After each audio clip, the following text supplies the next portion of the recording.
மறுபடியும் இந்த கிறிஸ்துமஸ் நாட்களில் நாம் ஒன்று இணைந்து தேவனை கொண்டாடுகிற ஒரு காலமாய் கிறிஸ்துமஸ் வந்திருக்கிறது.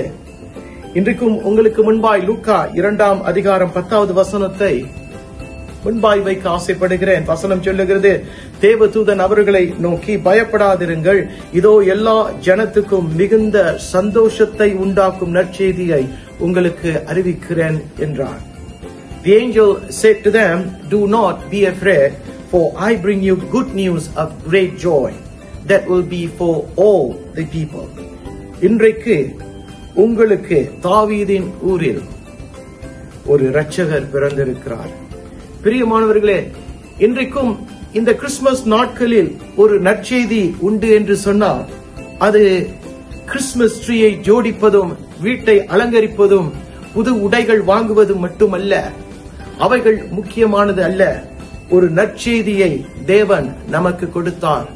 பூலோகத்துக்கு ஒரு நற்செய்தி வந்தது. என்ன நற்செய்தி என்று சொன்னால், நமக்கு ஒரு பாலகன் கொடுக்கப்பட்டார். அவர் எதற்காக வந்தார்? அவர் நம்முடைய பாவங்களை மீட்டு நம்மை அவர் பக்கம் சேர்த்துக் கொள்வதற்காக வந்தார்.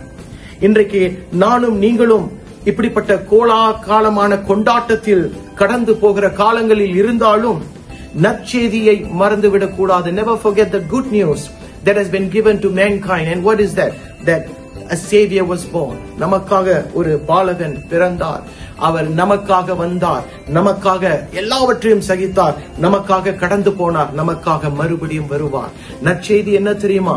இவர் வந்ததினால் என்னுடைய பழையவை கடந்து போன ஒரு புதிய வாழ்க்கை வந்தது. இன்றைக்கு அந்த புதிய வாழ்க்கைக்கு நாம் ஒப்பு கொடுத்தவர்களாய் இந்த கிறிஸ்துமஸ் நாட்களில் கடந்து போவோம். நற்செய்தியை பகிர்ந்து கொள்வோம்.